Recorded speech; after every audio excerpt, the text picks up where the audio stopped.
Hello, and welcome back to the next episode of the Lancashire Hot Pod. Once again, everyone can breathe a sigh of relief. We've done the 10 seconds of death. What the quietest podcast I've ever heard. Thing is, though, as soon as you start trying to be silent, you can start hearing yourself breathe, or you've got the voices in my head. You just start breathing heavier because you're holding your breath, trying not to. Pretty much. So, welcome to anybody who is watching on YouTube. We've sacked off the live streaming. So, believe it or not, we actually live streamed this last time. And so I'll put Gav on the spot. You've been going on about live streaming for ages and ages, and then when we finally did it, you sort of panicked. No, I just wanted to go on YouTube. I didn't want a live screen. I wanted to be able to edit stuff out, like things that I saw myself doing, like chewing my gums and all sorts. Picking your nose? No, I don't do that. I touch my nose. I'm scared of it going any bigger.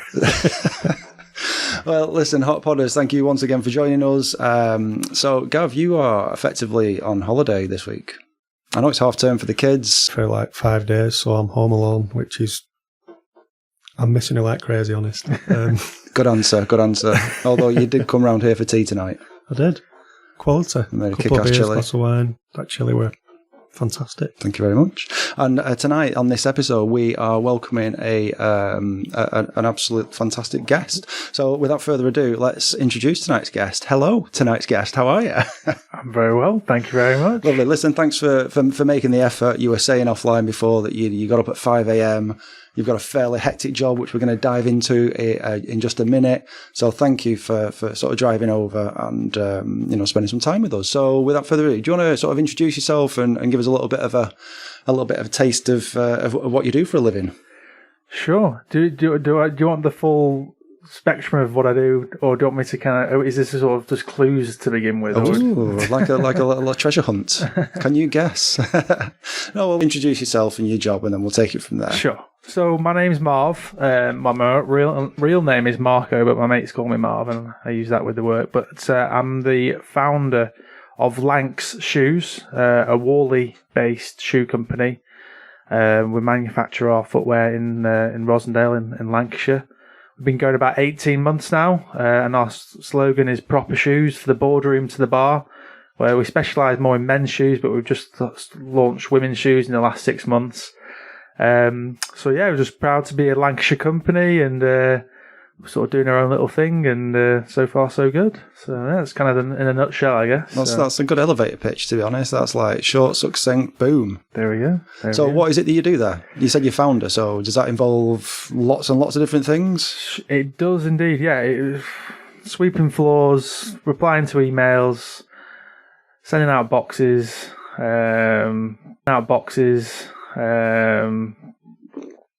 building events. You're the designer as well. Or? I'm not the designer. No, there's 4 of us that work full time. There's myself that does pretty much a bit of everything. Matt, he does all the designing. Joe, who's the events manager, and Jacob, who sort of does a bit of everything as well. So more on the events side. So small team, and we sort of cover all the bases. We tend to be dipping in and out of each other's roles. I'll do a bit of designing one day, but mostly Matt. So yeah, I kind of tend to just do a bit of everything. Yeah. Small but perfectly formed. Small, perfectly formed. I'm not sure. Just sounds like just a lot of good teamwork.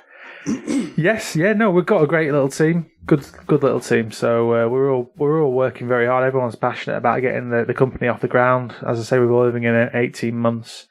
So still early days, taking nothing for granted. Oh, so I guess you'd still be classed as a startup in that respect. I would definitely class us as a startup. I think some people look at us and think perhaps we're a bit bigger than we are. Perhaps we give that impression a little bit. I'm not sure, but we've only just moved into our own warehouse.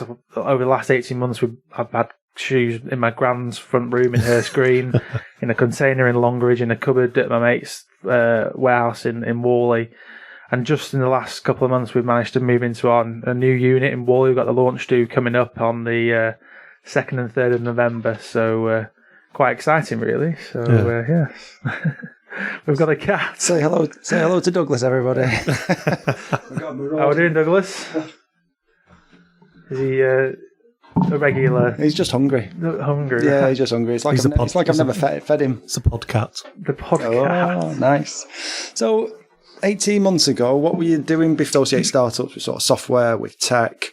There's not that many new shoe brands sort of hitting the market. And if you were to look at your website as is now, we were chatting about this offline, it's a fantastic looking website, really, really great. It looks like it's a really well-established brand.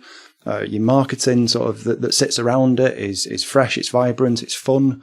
Not necessarily what you'd associate with a shoe brand. So who sort of came up with the concept, and how's that sort of developed over the last 18 months? Sure. So basically Lanx dates back to the 26th of the 7th, 2016. So I received a letter which inspired me to go traveling around the world and learning everything that I could about making shoes.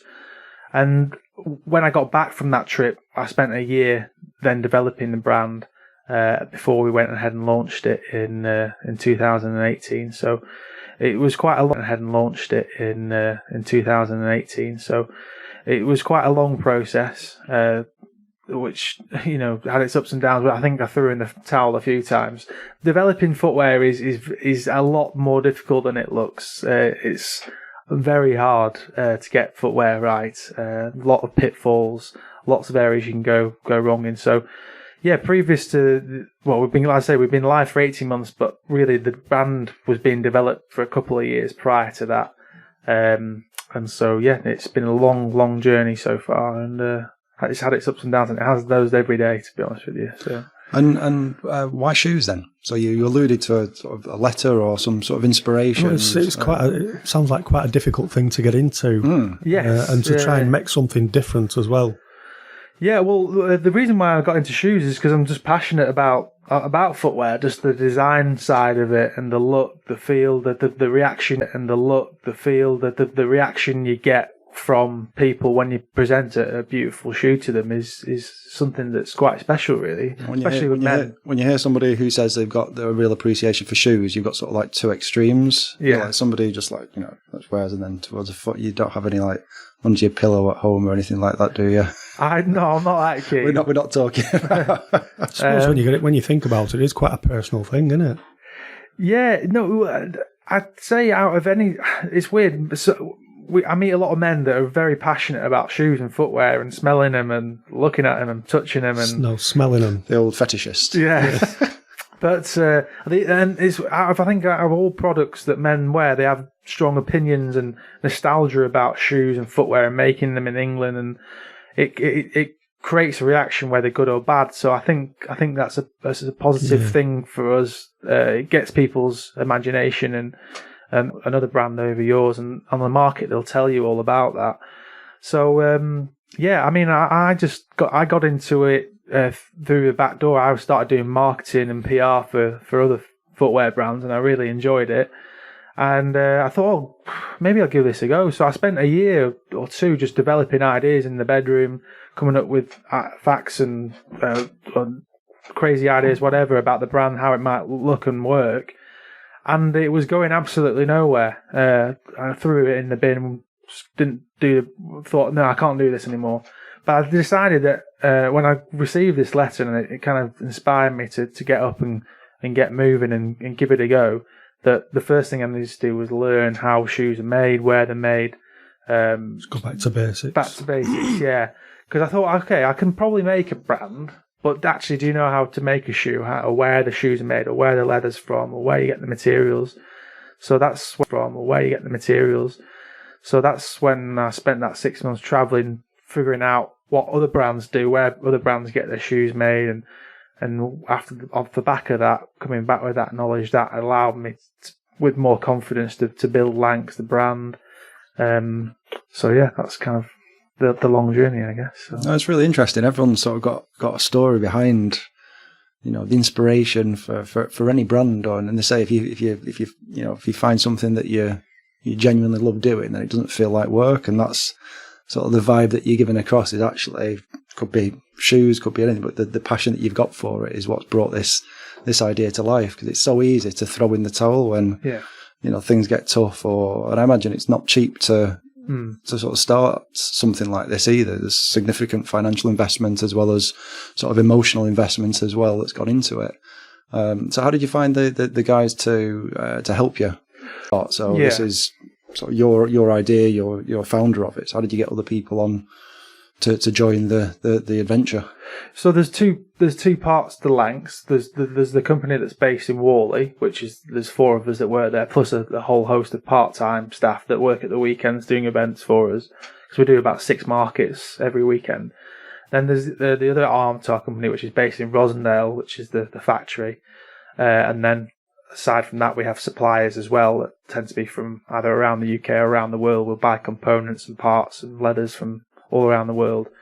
So we bring those parts into the UK, and our Rosendale factory, we work with them. They've been making shoes for 30, 40 years now. And we're over there 2 or 3 days a week working with them, QCing things, making sure that the designs that we put together in Whalley are coming to fruition. And just obviously the guys that I work with, I into QCing things, making sure that the designs that we put together in Whalley are coming to fruition. And just obviously the guys that I work with, I interviewed. I found a couple of them on LinkedIn and friends of friends and things like that. And luckily that they're into the idea of growing Lanx and on board as something that will grow. And the factory, they're just delighted to be working with people that are passionate about manufacturing in Lancashire, as we are, delighted to work with them. A Lancashire factory. There's only 3 or 4 shoe factories left in Lancashire now. There used to be Rosendale used to be like Shoe Central, didn't it? Yeah. I think it was called Slipper Valley. There's still a lot of companies down there, but not many making. They tend to import. And I think there was 200 or 300 factories dotted around, and we are absolutely delighted to work with them and keep the tradition going, I guess. So it's good fun. So I guess it's a balance as well, because I think retail, high street is under a lot of pressure. I think there's a massive drive to keep costs to a minimum, and with a lot of clothes, it's affects the the quality of the fabrics and the materials that are used. Sure. And you're in terms of pricing points, where do you sort of put yourself in the market? It's tricky with footwear. I mean, we're kind of slap bang in the middle, really, which I personally think is a bit of a dangerous territory to be in, because we're neither cheap, but we're neither the most expensive.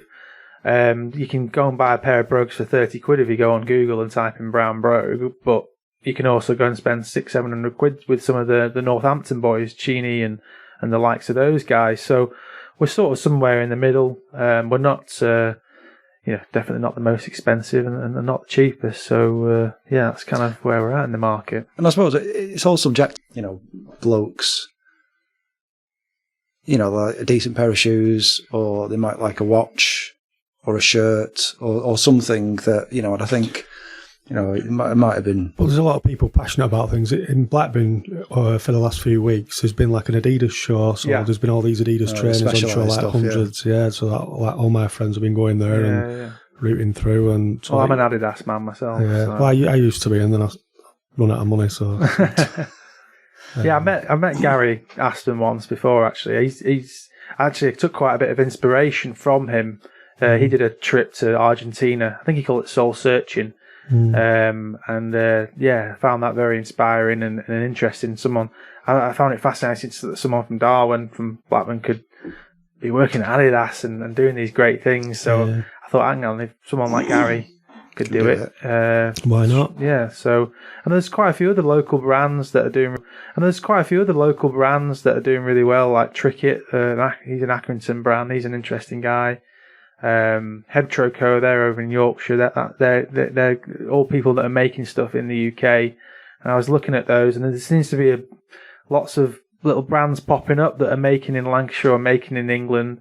So I thought, oh, hang on, maybe we could do it with the shoes. So you brought a pair in, haven't you? So I have, can we open them up? You can. Is this like a new shoe as well? Is this an exclusive? It's not actually. The reason why I brought it in is because we actually use a Lancashire tweed in the shoe, which we get from a supplier in Clitheroe called Benjamin Thornbury and Sons. So I just thought I'd bring something that's got the Lancashire connection with it, really. So there you go. Do you want to talk us through how sure. So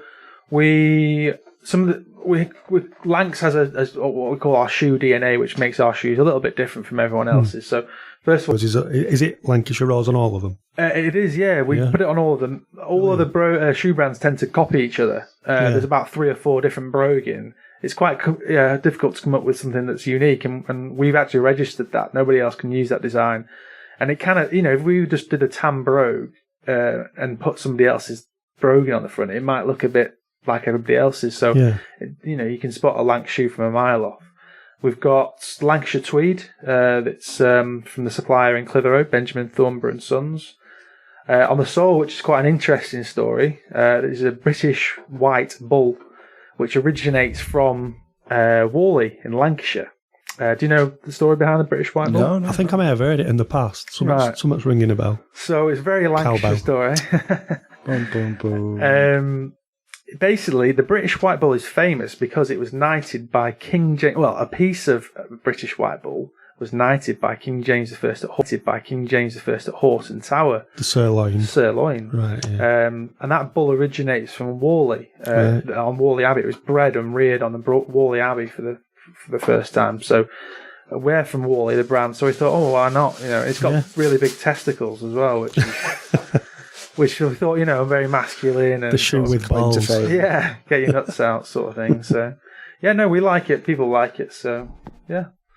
Well, I mentioned earlier on, we were talking about this podcast, and I mentioned to Mike, I said, it must be hard going into the shoe thing, because going into the brogue, making some kind of brogue, because there's already that many out, and brogues are quite similar. I wonder what's different about it, and there it is. Yeah, I mean, I wouldn't say we've reinvented shoes or anything like that, but we've just done our own little touch on it. Yeah. Just the design features using the Lancashire tweed. No other brand does that, because they're perhaps using a tweed from down south or in Scotland or whatever. So, we just thought we'd create something that people, first and foremost, the shoes are designed for people from Lancashire to like them. It's kind of like a personal touch, isn't it? Yeah, and our style is business casual, which is very much a Lancashire sort of way of doing things, going to work and then going down the pub afterwards or wherever it may be. So first and foremost, for people Lancashire, then if somebody else wants to buy them from wherever it may be, then they're welcome to. So how many pairs do you make of each, and is that quite difficult to judge, or is it down to sales? Because I imagine that how long does it take to make a pair of these shoes? I think, from start to finish, it's a couple of weeks, really, from bringing all the components together and sort of going through the stages of putting them together. So right down to the burnishing and boxing, it's a sort of couple of weeks. So we make 100 pairs in each style.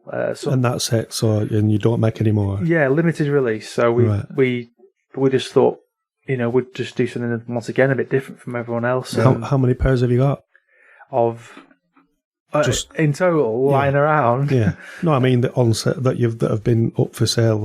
There's about 20 styles on the website. Right, okay. So some are down to the last couple of pairs. Some sell obviously a lot quicker than others. We also do small runs of sort of 5 pairs in a style, which are secret shoes. You can get them through the website by signing up to the newsletter and whatnot. So. Which I did tonight. Oh, right. Okay. There you go. So secret shoes coming my way. They tend to be very popular. So everything's limited release, one-offs kind of thing. So so far, that's people like that. So. See, I have a confession. Is that I'd never. So I was the sort of £30. I've never really helped, but I was best man at my mate's wedding in South Carolina early this year. Sure. And he bought a pair of Lanx. Yep. Good shoes. Well, I was like, didn't know them from anyone. Yeah. However, after wearing them, and I always used to say, is there really a difference between a 30, 40, £50 pair of shoes and a £250, £300 pair of shoes? And I can safely say, yes, there is a massive difference. Yeah, the leather will be softer and all sorts. Oh god, yeah, it's like a slipper. So so comfy. The Lope, you wore the Lope pair. Yes, yeah. He treated us to a pair of shoes for the best man duties. Should have bought a pair of Lanx shoes. Well, we didn't know about you then, to be honest. It was all early in the year, so the Lanx phenomenon has been quite a recent thing. It has indeed. But who did your website? Is this again something that you've all done inside? Because I mean, what is the website? Let's let people know so they can go and check it out. Sure. Lanxshoes.com, LANX shoes.com. Not LANCS. It was going to be for a year. It was LNCS. Yeah. About 2 weeks before we took the plunge and invested in the website and the logo and everything, I was having tea one night and my mum just turned around and said, "You should change it to an X." And I usually don't agree with anything my mum says. But I said, "Do you know what? That's a fucking good idea." Yeah. I hope you didn't swear in front of your mother. No, definitely not. But I told her it was a bloody good idea. And it just kind of makes sense because we've got this international feel to the brand. We go on these trips abroad. We spend a week, sort of, maybe whether it be in Portugal or Asia, Italy, wherever, and we bring back this inspiration for the brand. So Lanx kind of works because it's a bit different from Lancashire. But yeah, the website. I'm from a marketing background, so a girl I know in Lancashire, and she still helps us out with it, makes tweaks and whatnot. So I'm not very tech savvy. I think I tried to be sometimes, but I'm not very successful with it, to be honest. That's why I was interested in your tech history earlier. So. Well, I'm self-taught. I'm not from a marketing background, but I used to work for RBS. So I worked 10 years in banking, right. And then I worked for a training agency, and that's where I understood and got to grips with marketing stuff. Yeah. So the old Google pay-per-click and SEO and how to create a website and call to actions and funnels and all that cool stuff. Yeah. And then being able to apply it back in the sort of corporate world again, which is quite good if you understand it. And now I'm no good with tech at all. Yeah, you're an ideas man. I come up with ideas and might just put them into fruition. So yeah, I like to think I'm good with tech because I can use my smartphone, but I think that's as far as it goes. Well, you've got a podcast, so. Fruition, so yeah. I like to think I'm good with tech because I can use my smartphone, but I think that's as far as it goes. Well, you've got a podcast, so. But where did the idea come from? Getting bored on 12-hour shifts. Well, exactly. But the thing is, having too much time on my hands to think. You can't be everything. Like you need people around you. You know, whether you're the ideas man or the technical guy or the salesman. You do. You need a blend of everything. Otherwise, it's our bloody work. So you've got an event coming up in the foreseeable future. I think it's the next couple of weeks, isn't it? Yeah, 2nd and 3rd of November. We've got the warehouse launch event. We've just invested in a new warehouse shop that people can come to anytime, but we're having a launch do. In fact, we're going to have it on the 1st of November to the 4th, so 4 days straight. If you go on the website, you can find out the times that we're open, but generally just sort of come down during the day. And people shoes and there'll be music, beer, and lots of other things that are going on. So, would encourage people to come down and find out a bit more about Lanx, how we make the shoes, how we design them. If anybody's listening that would like to come down there, we'll post up the link on the podcast and we'll share it on Facebook and Twits and all that. But whereabouts is it? What's the address? Sure, it's our warehouse is just on the outskirts of Whalley, in Mitten. If anyone knows Mitten Hall or Calderstones, it's a stone's throw from Mitten there. Fold? No, that's... The golf club? No, that's the other... Clitheroe, isn't it? That's kind of near on the Brownhill roundabout. Not Brownhill roundabout, Northcote roundabout, I would call it. So, not near there. We're on... If you go through Whalley and do a left through towards Mitten, then you can't miss it. We've got a big sign on the road, so... That's where we are, and we'll be opening beers and putting on a few tunes and chilling out. So should be good. I might see you there. Yeah, come down. You're on holiday at the moment, so when your missus gets back with the children, you'll be that's it. You won't be let out again. No, we've said tonight we're going to go. We'll have a do. Yeah, come down. Yeah, awesome. I'll hold you to that. Very good. Very good at saying, we'll do that, and then fall asleep. Yeah, family man, it's what it does to you. So, you been on holiday this way? No, I'm only on holiday because my wife's gone on holiday. That just means I'm just having a break at home. Finish work. Staycation in Darwin. Yeah, that's it. I got home from work at 2:30 this afternoon, and just sat down at settee, put Big Bang Theory on, and woke up again at 4:30. Rock and roll. Luxury. Well, Gav's got a 18-month little boy called Teddy. Right. Who's awesome. And very energetic. Yeah, very energetic. You got another lad as well, Callum, who's 12, and my lad's 12. They go to the same school, so I've sort of come out, and I've got a stepson who's 20 now. So I've come out of the painful years. Oh, right. I'm going into a different phase now. It's just a bit manic at home. You know, normally I get home from work and just got this to do, that to do, this to do, that to do, and I just sat down and that were it. And it were amazing. Fantastic. I know the feeling sometimes. I mean, I don't have kids myself, but I know the feeling of sitting down and passing out. Getting to relax is quite a rare thing, isn't it? It can be, yeah. It can be. Do you get to switch off? I mean, that's an interesting question. Work-life balance, and this is so we've not alluded to the lady in the room. Oh, yes. But for those people watching on YouTube, you may see another guest who is a silent partner this evening. Again, she's in the room, so she's the brains of the operation. So I can imagine it'd be quite interesting to put a microphone in front of Meg to find out the real story behind Lanx Shoes. Don't worry, I'm not going to do that. She can probably tell you things that I wouldn't want anyone to hear, so probably best that she doesn't say anything. The juicy stuff. Yeah, probably all the times I've stormed out of a meeting or out of the house and said, that's it, we're not doing it anymore. But about the love-hate relationship with Shoes. Yes, very much so. I think anyone in shoes does have that relationship with them, because they can be... When someone picks up a shoe and says, oh, this is the best thing I've ever seen, that's it, your day's complete, you know. But quite often there's things can go wrong, and so it can be a tricky one sometimes. So, but it is, work-life balance is difficult when you work for a big organisation. Yeah, there's when you work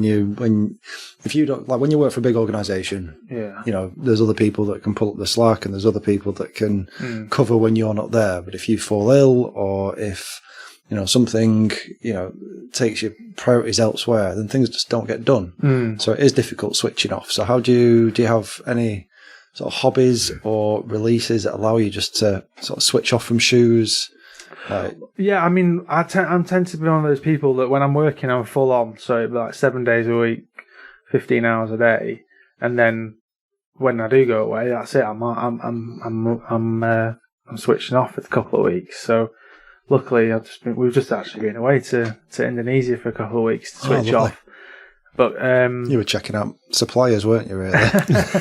Not in Indonesia. Did he? Yeah, Sage's nodding. I learned quite a bit of shoe manufacturing in Indonesia when I went travelling the first time around. So they're nice people, and they're very, very cool, and they're very, very creative and skillful people in Indonesia. So if you go on the website, you'll see quite a few pictures of me in Indonesia learning from some of the craftsmen and shoemakers I met there. So yeah, no, I didn't this time, but I have previously. Quite a lot of Adidas stuff's made in Indonesia, and a lot of the trainers are made there. Yeah. I've not seen any of those factories, because I think they're probably quite well hidden away and whatnot, but there's a big manufacturing of footwear, mainly on the mainland in Java. We were in Bali, and so I switch off and when I'm away, but when I'm in, I live 2 minutes from the office, so I tend to be up. Like this morning, I was in at 5 a.m. Once I'm up, I'm away. And you're raring. Yeah, so up, coffee, and that's it for the day. Yeah. But you were saying about finding people to do the jobs and whatnot. But we've got a good team, so takes care of all the events, and he does 6 markets a weekend. We tend to do a lot of markets around Manchester and Cheshire. So he's very good at doing that. But recently, like pop-up stands sort of thing. Yeah, we do stuff in like Manchester Victoria Station, Northern Quarter Market, Altrincham Market. We're about to launch, announce that we're doing Manchester Christmas markets. Fantastic! There's a lot of footfall there, isn't there? Yeah, big cost. Well, listen, all the conferences, all the exhibitions. Yeah, there's all an outlay, but. So you got plenty of people walking past every day. Yeah, all day. The spot's right outside Selfridges, so I'm hoping that that we're in a good spot. That's a decent spot. Yeah. You need it next to the mulled wine store. Yeah. And people will drink lots of mulled wine and go, oh, pair of shoes. If we're near the macaroon stand, I'll be happy. So I'm a big fan of those. So. Yeah, I love Christmas markets. Yeah. You know my favourites? The massive olives. You get the massives in them. And feta cheese. The feta cheese olives. Feta cheese are good as well. Oh, see, Christmas is around the corner. I don't go for those on the markets. I'm more of something warm. Mulled wine. Yeah, mulled wine, something along those lines. A big sausage. Each to their own. So maybe swiftly. So that's if is that probably the biggest event that you'll have done? We've done some big events. We've done like all the pub in the parks, which is like it's like kind of like a festival. We've done Car Fest. I think there was 250,000 people there this year in Cheshire. We've done Yorkshire Show, probably another sort of. I think they get probably 500,000 people to do it all there. Lancashire Show we do, which is a bit smaller. So yeah, we do. Events is a big part of the company. I'm from an events background as well, so yeah, we do a lot of events. That's how we don't have any money for Mark. Built the brand up by doing pop-up shops and events. So that's been a big part of how we've grown the brand. I suppose you've got to. Social media play a big part, or it does, but I'm not going to lie. We've found that very, very tricky and difficult. We've put a lot of time and effort and money into that area, and I think there's some secret skills and things you should know, and dark arts to social media, and we probably don't know what they are just yet. They always try and force you to pay for advertisements and things like that, and it just doesn't really get you anywhere. But like you said, I think there's dark arts to it. Some people have got it and some people haven't, but it works for them, doesn't it? It works for some people, and I don't quite know. I look at some brands and companies, and I just don't know quite how they don't. I know what we can achieve online, but I know that our events sort of really bolsters things and keeps us going along the events. And I'm thinking, I'm trying to work out how the numbers are coming in online, because it's very tough. You know, you're up against the whole world online. I think a lot of people think, oh, you just stick a photo on, do some hashtags, and the sales will come in. Well, on Instagram, you can pay for likes, can't you? You can pay to get people's likes, which I don't really understand how that works. Well, I do, actually, because I've just had to pay my 11-year-old's bill for doing it. He's allowed on Instagram, and he's just got something like 500 followers because he's paid 25 quid and then something else. But what? Seriously? Yeah. Oh, honestly. 12-year-old boys, you got to love them. So he wants to look like he's got. He wants to be a celebrity. He's just basically been buying followers and stuff. But I don't even know. I don't even think he understood that he was doing it. All right. So that's how easy it is. When his mum's gone, Callum, get down here now. What's this? He's like, I don't think he understood the whole what were going on. Right. How easy it is. When his mum's gone, Callum, get down here now. What's this? He's like, I don't think he understood the whole what were going on. Right. So that were a bit. Probably trying to. That were a bit awkward. Impress the ladies at school, no doubt. I think that's exactly what it was. Nailed it. Suddenly got 500 more friends overnight. Yeah. Yeah, I mean, the thing about online stuff, obviously, yeah, you nailed it. You stick something online, it's that whole thing of if you build it, they will come. Yeah. And in this day and age, that's not true. You know, you've got to do other things to build up your brand. So it sounds like the approach that you've got, which is getting out in front of people, getting people to see the brand, feel, touch, you know, as you know, helped you, you know, establish the brand. And as you get the brand more established, perhaps that then will influence online sales more. Yeah, I mean, men like to touch, smell, lick, try on in the shoes and whatnot. Yeah, so it's the smell of fresh leather. It does it for everyone, doesn't it? Well, I think my nose is immune to it now because people come in the warehouse. Don't smell leather anymore. No, I genuinely. Let's have a smell. Genuinely don't think I smell them anymore. Have you worn these? But with the events, like you say, people come over, interact, they can touch. You know, some people will judge a shoe on the weight of the shoe or the touch of the leather, and then obviously just to try it on. Not every shoe fits, which is another pain in the ass. These are really nice. I'm not even into shoes like this. These are really nice. Oh, thank you. What's the story behind this? The grip?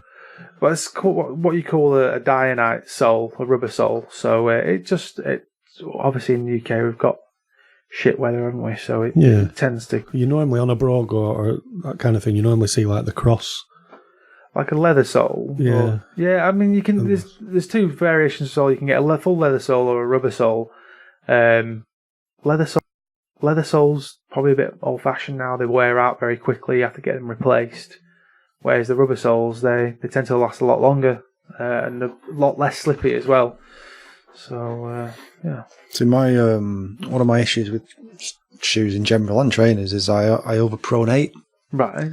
So what happens is that over the months and years, not years, I don't keep shoes for like years, but I tend to sort of wear the heel away. Yeah. But on shoes like this, you can get these re-heeled, can't you? You can, yeah, for sure. I mean, you should, depending on what shoe you're referring to, you should be able to get them re-heeled. We offer that. Probably cheaper ones, to be honest. Right, okay. Probably name and shame. Maybe cost you more to get them re-heeled than the cost of the original. But I'm sure your Lokes you'll be able to get resold and whatnot. So nice upsell there. Do you offer that? Do you offer like resold? We do. Yeah. We do offer that resold. Our shoes can't be resold. They can be repaired. The heels can be repaired. We're not a Goodyear welted shoe. Which tends to be your more expensive, sort of £250 up shoe, where in the 150 bracket, a Goodyear welted shoe is a different ball game to what we're creating, which tends to be the more expensive Northampton, London-based brand. So, yeah, the ones that we do, we don't offer that. So, okay. And what's the not end game, because that sounds quite final, but where would you like Lanx Shoes to be? So obviously you started this 18 months ago, grown the business really well, you've been out to events, you've obviously extended your warehouse, which is great. What is there an end game? Is this something that you just want to keep doing and developing shoes and just seeing how far the adventure goes? I think that's where we're at. A lot of people do ask that, I think at the moment we're just really trying to establish the brand, pay the bills. Just haven't got that far yet. No, we haven't got. I think once we get maybe 2 or 3 years under our belt where it's all plain sailing, we know what we're going to achieve. And you'll sit down and think, right, where's this going? Yeah. We're just desperate to get out. We're still climbing up the hill. If we can get to the sort of next halfway up the hill where we can rest for a little bit and then have another further look. But we're definitely not anywhere near that yet. We don't even know what we've got. People like the brand, they like the shoes, but we've got so much room for improvement from everything we do, from the events to the marketing to the quality of the product to the designs. Have you got plenty more ideas coming out, or plenty more ideas jotted down for? Yeah, we've got in terms of the marketing side, we've got Sale Sharks Rugby Club. We've got partnership with them. We're doing some limited release product with them. Burnley Football Club, we're doing some product with them. This year we did some stuff with Burnley Football Club. We're doing some product with them. This year we did some stuff with them. Last year we've developed a tweed with a company in Burnley town centre that's going to be in the shoe, similar to the one that you've got here. Other football clubs are available. I shouldn't probably say. I'm actually a Rovers fan. So, no, in fact, do you know what? Actually, we've been chatting with Rovers as well because it's 25 years since they won the league, and they've asked us. God, that makes me feel old. I was at Anfield when Rovers won the league, actually. So yeah, it does make me feel old when they say it like that. So. But yeah, 25 years. So yeah, there's talk of doing something like a memorial or So that's next year. I think it's May that's 25 years since they won the league. So I think in the new year we might sit down and try and develop something for them. So yeah, lots of things going on. Lancashire Cricket, we work with them. We do some stuff with them. So. Yeah, lots going on behind the scenes, but I think soon we'll stop. Oh, Lancashire, bloody worldwide. So that's what I love, the fact that you do such a lot in Lancashire. You've got manufacturers, suppliers in Lancashire.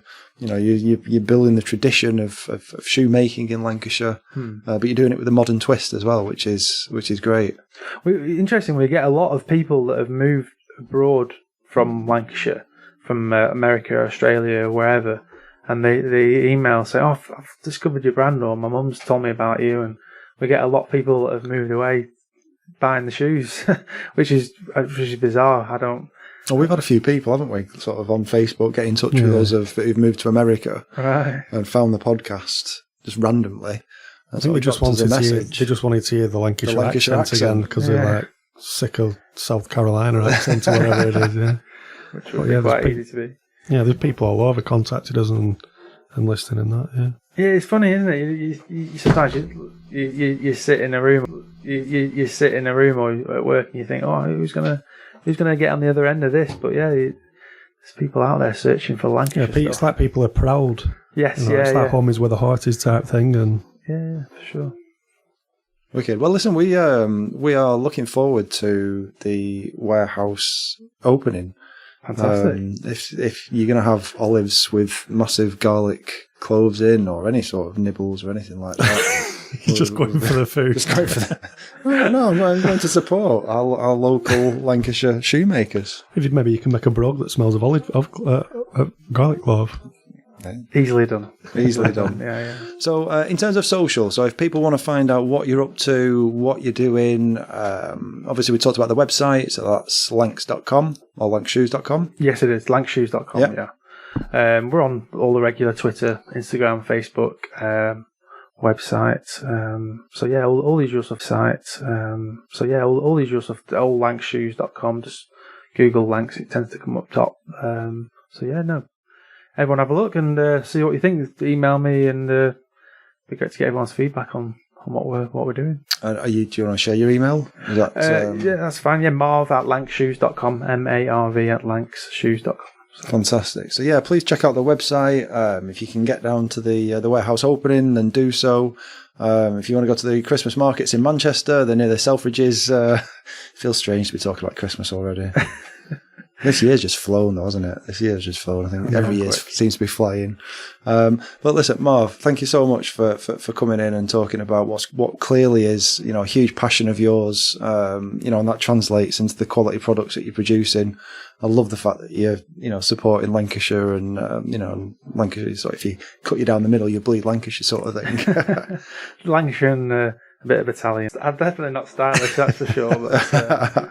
But no, as I was telling you earlier, a lot of my family is from Darwin and Lancashire, so very proud to be from the county. So. Lovely. Well, listen, Hot Pudders, thank you very much for tuning in. If you've watched us on YouTube or if you're just listening, then once again, please check out lanxshoes.com. Support a local business. They've been going for 18 months. Let's make sure that they are here in 18 years and still making fantastic shoes. So, Gav, enjoy the rest of your holiday. All right, I will do. I definitely will do. And all the extra sleep that you're going to get, you're in for a shock at the weekend. I know. Well, listen, as usual, you can subscribe on iTunes, Spotify, and Podbean. We're going to be sharing this on YouTube, and we'll be sharing it through all our social channels as well, and we'll hit you up with the links for all the things that we've talked about today. So, Marv, thank you very much. Thank you. Meg, thank you very much. She says thank you. She says thank you. And we'll wrap it up there, Hot Podders. See you later. Nice one. See you in a bit.